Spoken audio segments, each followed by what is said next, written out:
Hello again, everybody. This is Casey Kasem, and it's Saturday night, November 23rd, 1991. If you're listening right now, in your car, in your room, wherever you are in this vast world, I need you to know something. Tonight is different. Tonight, I'm going to read you a letter that breaks my heart. A letter from a man who's dying. A letter to the woman who gave him life. A letter that might be goodbye. Outside my studio window, Los Angeles is dark and quiet. The city lights shimmer like distant stars. It's the kind of night that makes you think about mortality, about mothers, about the things we need to say before it's too late.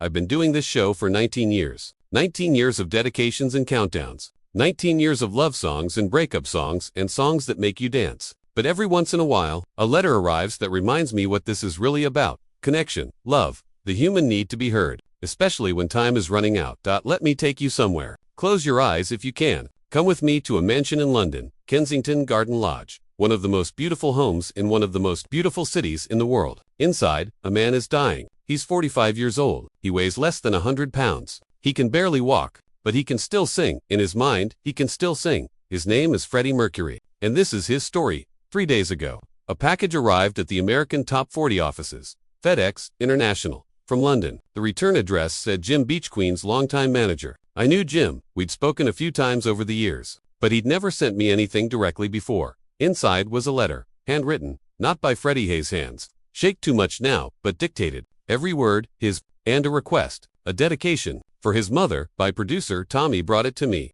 His eyes were red. He'd already read it. Tommy, Casey, this is, I don't know if we should read this on air. It's too personal, too painful. Casey, what does he want? Tommy, he wants you to read it. He wants his mother to hear it. Casey, he's dying. Everyone knows it. The tabloids, the whole world, but he's never admitted it publicly. This might be his way of saying goodbye. Casey Kasem. I took the letter, read it once, twice, 3 times, and every time, I had to stop because I couldn't see through the tears. Freddie Mercury was dying of AIDS.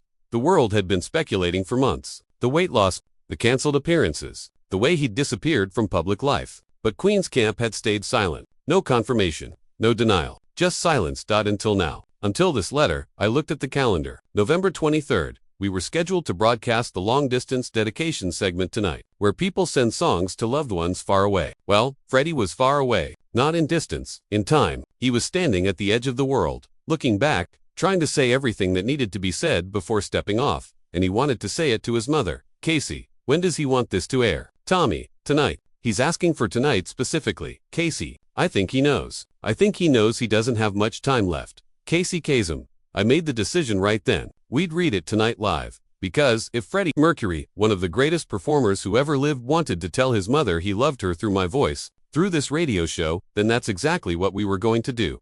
But before I read you Freddie's letter, let me tell you about the woman it's written for. Because you need to understand who Jer Bulsara is, who she was, what she meant to the man who became Freddie Mercury. Jer was born in India in 1922, Parsi Zoroastrian, a faith older than Christianity, older than Islam, a faith about good thoughts, good words, good deeds, about light conquering darkness, about treating every person with dignity. She married Bomi Bulsara, a cashier for the British Colonial Office. In 1946, they had a son, Farrak, little Farrak with the big teeth and the bigger voice. Even as a baby, he sang, gurgled melodies, made music out of nothing. When Farrak was 5, the family moved to Zanzibar, that island off the coast of Africa, paradise, white beaches, blue water, the smell of cloves and spices in the air. Jer raised her children, their Farrak and his little sister, Kashmir, in a world of warmth and safety and love. Jer Bulsara. Years later, in interviews, Freddie was always performing. Always. He'd put on shows for us in the living room, sing, dance, make us laugh. His father would say, Farrak, sit still. But he couldn't. He was made of music. Casey Kasem. When Farrak was 8, they sent him to boarding school in India, St. Peter's School in Penn. It broke Yer's heart. Her little boy, so far away, but it was the best education they could give him. So she let him go, the way mothers do, with love and pain in equal measure. At St. Peter's, Farrak joined a band called the Heck. Piano player, lead singer, already a star. At 12 years old, he'd write letters home to Jer. Ma'am, we played at the school dance. Everyone loved us. I think I want to do this forever. Is that silly? Jer wrote back. Nothing you dream is silly, my darling. Dream bigger. In 1964, revolution came to Zanzibar. Violence, bloodshed. The Bulsara family fled with nothing but what they could carry. They landed in England, Feltham, Middlesex. A tiny apartment, a new country, a new life, starting over. Farrak was 17. In England was where he would become someone else entirely. The boy named Farrokh became Fred, then Freddie. He studied art and design at Eton, grew his hair long, wore outrageous clothes, found himself in London's underground music scene. And through it all, Jer worried, the way mothers worry. Jer, I didn't understand the clothes, the makeup, the lifestyle, but I knew my son. I knew he was brilliant. I knew he was kind. I knew he had a gift. So I supported him, even when I didn't understand. Casey Kasem, in 1970. Freddie joined a band called Queen. He chose the name Queen, regal, bold, defiant. He changed his last name from Bulsara to Mercury, after the messenger, God, after the planet closest to the sun, after his own restless energy. Jer cried when he told her, not because she was angry, because she understood. He was leaving behind Farrokh, the little boy from Zanzibar. He was becoming something bigger, something the world had never seen. Freddie to his mother, I'll always be your Farrokh, ma'am, I promise. No matter what name the world calls me, I'll always be your son. Casey Kasem, and he kept that promise. Every Sunday, when he could, he'd call her. Every birthday, every Christmas, every moment he could steal from the madness of fame, he'd come home, sit in Yer's kitchen, drink tea, be Farrokh again, just for a little while. When Queen exploded, Bohemian Rhapsody, We Will Rock You, Somebody to Love, when they became the biggest band in the world.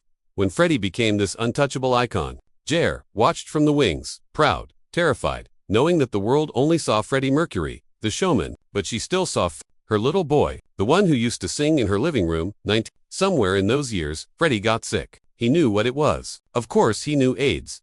The disease that was killing thousands, that had taken so many of his friends, so many beautiful, brilliant people. Gone. He didn't tell his mother right away. How do you tell your mother you're dying? How do you break her heart like that? He kept performing, kept recording. Queen's The Miracle in 1989, Innuendo in 1991. Albums made while Freddie was falling apart. His voice, that impossible, soaring voice, still perfect, still defiant, still refusing to give death the satisfaction of taking him quietly, but behind closed doors, he was disappearing. The weight falling off, the K's lesions, the pneumonia, the infections, the slow, cruel, relentless march toward the end. Jim Hutton, Freddie's partner. Years later, he didn't want pity, didn't want the world to watch him die. He just wanted to live, to work, to create, right up until he couldn't anymore.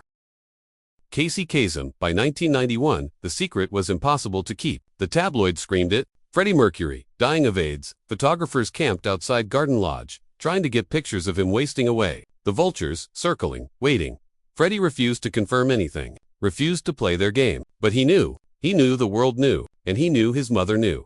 Jer had called him, crying, tell me the truth, Farrokh, please. And Freddie, who'd lied to the world, couldn't lie to her. Yes, ma'am, it's true. They cried together. Mother and son, separated by distance but connected by love, by blood, by the unbreakable bond that had started 45 years ago when Jer held her newborn son and promised to protect him forever. But she couldn't protect him from this. November 1991. The end was coming. Freddie could feel it. Every day, a little weaker. Every breath, a little harder. He'd recorded his last vocals, Mother Love and A Winter's Tale. His voice still there, but fading, like a candle burning down to nothing. He was at Garden Lodge, his sanctuary, his fortress, surrounded by friends, his cats, his art, his memories, but not his mother. She was in Nottingham. He wouldn't let her see him like this. Wouldn't let her watch him disappear. I want you to remember me the way I was, Mom. Not like this, please. But there were things he needed to say, things he needed her to hear. Before it was too late, that's when he called Jim Beach, his manager, his friend Freddie. I need you to do something for me. I need you to contact Casey Kasem, American Top 40. I need him to play something for my mother. I need him to read something I want to say. Jim Beach. Freddie, you can just call her. You can tell her yourself. Freddie, I can't say these things. My voice, it's not strong enough. But if Casey reads it, if the words come through the radio, if she hears them like that, maybe it'll be easier for both of us. Casey Kasem. And so Jim Beach wrote down Freddie's words, word for word, exactly as Freddie wanted them, and he sent them to me, to read, to share, to send across the ocean and the airwaves to a mother's ears, on the air. It's time now for our long-distance dedication, and tonight, I have something very special, very painful, very beautiful. This is from Freddie Mercury. Yes, that Freddie Mercury, of Queen, and it's for his mother, Jer Bulsara, in Nottingham, England. Jer, if you're listening, and Freddie very much hopes you are, this is from your son, from Farrokh, the boy you raised, the boy who never stopped being yours. Casey Kasem, reading Freddie's letter. Dear Mum, I'm not very good at this. I've written 1,000 songs, performed for millions of people, but I've never been good at saying the things that really matter. The simple things, like thank you, like I love you, like I'm sorry, so I'm doing this the only way I know how. Through music, through Casey's voice, through the radio that connected us so many times before. Do you remember when I was at boarding school in India? You sent me a radio, a little transistor radio, and every Sunday night, I'd tune in to whatever station I could find, and I'd pretend you were listening to. That we were connected by the music, by the sound waves traveling through the air between us. This is like that. Me talking to you through the radio, hoping you can hear me, hoping you can feel how much I mean every word. Ma'am, I know you're scared. I know you're in pain. I know this isn't what you imagined when you held me as a baby and dreamed of my future. Mothers don't dream of outliving their children. They dream of grandchildren and growing old together and all the beautiful, ordinary things that make life worth living. I'm sorry I can't give you those things. I'm sorry I won't be there to take care of you when you're old. I'm sorry I have to leave you, but I need you to know something. Everything good in me came from you. My kindness when I could manage it, my compassion, my ability to love, that all came from you. You taught me that people are beautiful, that everyone deserves dignity. That love is the only thing that matters. You let me be who I was, even when you didn't understand, even when the world was cruel, even when I wore makeup and sang rock and roll and became someone you never imagined. You loved me anyway. You loved Farrick and you loved Freddie. You made room for both. Do you know what a gift that is? Do you know how rare? Most people never get that. Never have a mother who says, I see you, all of you, and I love what I see. I've traveled the world, ma'am, performed in stadiums, met queens and presidents and legends, but nothing ever compared to sitting in your kitchen, drinking tea, being your son. Those moments saved me. When the world got too loud, too demanding, too much, I could come home, I could be Farrick again. The boy who sang in your living room, who made you laugh, who was just yours. I wish I could come home one more time. I wish I could sit in your kitchen and drink tea and tell you about the new album, about the songs, about how I'm trying to leave something behind, something that matters, something that says, I was here. I made beautiful things. I loved and was loved. But I can't come home. Mom, I'm too weak. I'm too sick. I'm too afraid you'll see me like this, and that's what you'll remember. I need you to remember me the way I was, performing, dancing, alive, so I'm sending you this instead. This song, our song. Do you remember? You used to play it when I was little. When I was scared, when I couldn't sleep, you'd sit on my bed and sing it to me, and I'd feel safe, protected, loved. I need you to hear it now. Ma'am, I need you to know that even now, Evan, at the end I still feel safe, because I'm still your son, and you're still my mother, and that never ends. Not with distance, not with time, not even with death. I love you, ma'am. I love you more than words, more than music, more than everything. You gave me life twice. Once, when I was born, and again, every single time you loved me when I didn't deserve it. When I was difficult, selfish, impossible, you loved me anyway. Thank you for being my mother. Thank you for Zanzibar and boarding school and London and every moment in between. Thank you for letting me be Freddie. But thank you even more for never forgetting Farrick. I have to go now. Ma'am, I'm very tired, but I'm not afraid, because I know what comes next. Light, peace, no more pain. And someday, not now, not for a long time, but someday you'll come to, and I'll be waiting, and we'll sit together, and I'll sing for you, just like I did when I was little.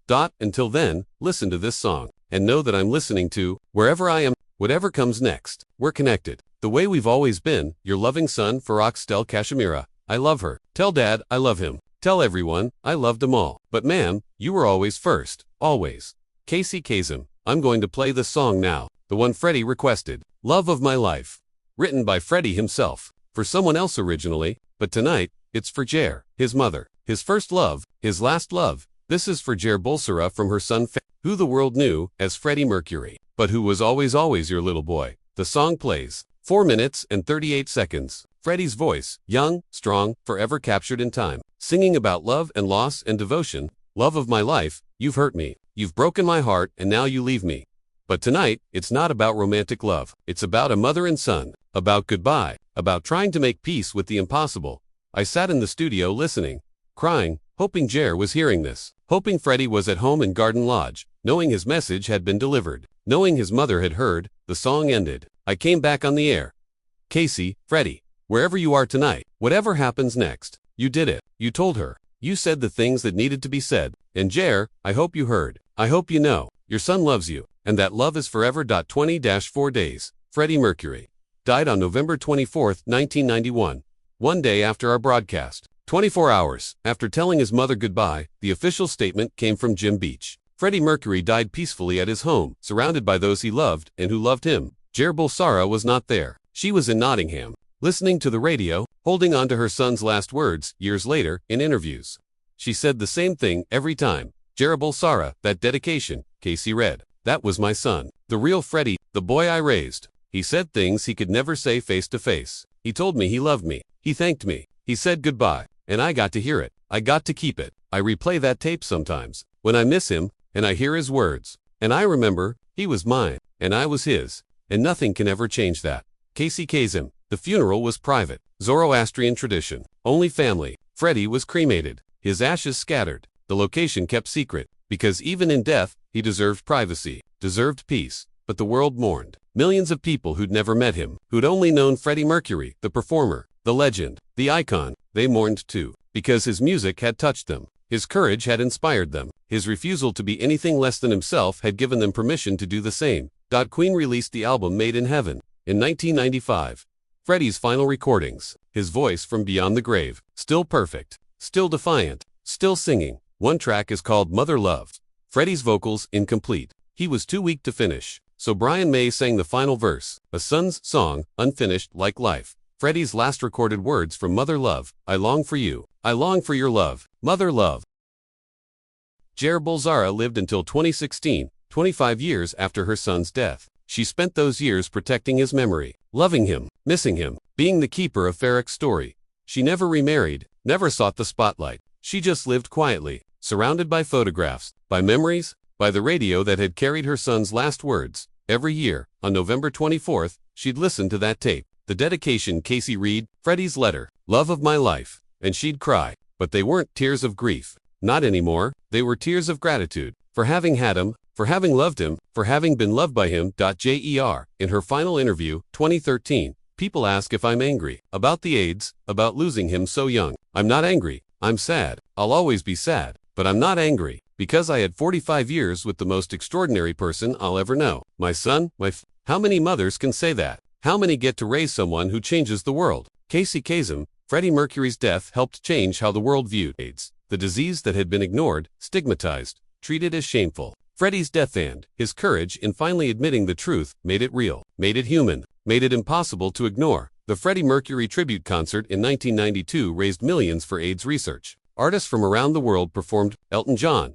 David Bowie, George Michael, all singing Freddie's songs, all honoring his memory, all saying, this disease matters. These lives matter. And in the decades since, treatment has improved. People live full lives with HIV now. The death sentence it was in 1991 is no longer inevitable. Freddie's death, as painful as it was, helped save countless lives. His mother would have been proud of that. Jair, who taught him that everyone deserves dignity, who taught him that love is the only thing that matters. She would have seen the tribute concert, seen the research, seen the progress, and known that her son's death meant something, changed something, saved someone. It's late now. The show is ending. The countdown complete. The dedications read, another Saturday night on American Top 40. But I keep thinking about Freddie's letter, about what he said, about mothers and sons, about saying the things that matter before it's too late. If you're listening tonight and your mother is still alive, call her. Don't wait. Don't assume she knows. Tell her you love her. Tell her thank you. Tell her all the things Freddie wished he could have said in person, but had to send through the radio. Because time is not infinite. Mothers are not immortal, and the words we don't say become the regrets we carry forever. Freddie knew that. At the end, when everything else fell away, what mattered was telling his mother he loved her. The superstar, the legend, the icon who'd performed for millions. In the end, he just wanted his mom to know. That's what matters. Not the fame, not the money, not the records or the tours or the accolades. Just love, just connection, just making sure the people who matter know they matter. Freddie Mercury taught me that. A letter read on the radio. A son saying goodbye. A mother listening in the dark. That's what this job is really about. Connection, love, making sure no one dies with words left unsaid. I want to leave you with something Freddie said. Not in the letter, but in a song he wrote, knowing he was dying, knowing time was short. It's called The Show Must Go On. The lyrics are simple, profound, true. Inside my heart is breaking. My makeup may be flaking, but my smile still stays on. That was Freddie, performing until the end, smiling until the end, making beauty until the end. But inside, human, scared, wanting his mother. We're all like that. All performing, all pretending we're fine. But inside, we're all just children wanting our mothers to tell us it's going to be okay. Freddie had the courage to admit that. To say, I'm scared. I'm dying. I need my mom. And in that honesty, in that vulnerability, he became more human than any performance could ever make him. So tonight, I'm playing The Show Must Go On. For Freddie, for Jair, for everyone who's ever had to say goodbye too soon. For everyone who's ever wished for one more moment, one more conversation, One more chance to say I love you. The show must go on, because that's what Freddie taught us. We keep singing, keep creating, keep loving, even when it's hard, especially when it's hard. But we also stop, we pause, we tell the people we love that we love them, while we still can. This is for Freddie Mercury, who died 33 years ago tonight, and for Jer, who loved him first and best and always. Keep your feet on the ground, and keep reaching for the stars. And Freddie, wherever you are, you made it home. You're with your mom now, and you can rest. This show is over. You can finally rest. Good night, everybody, and call your mother.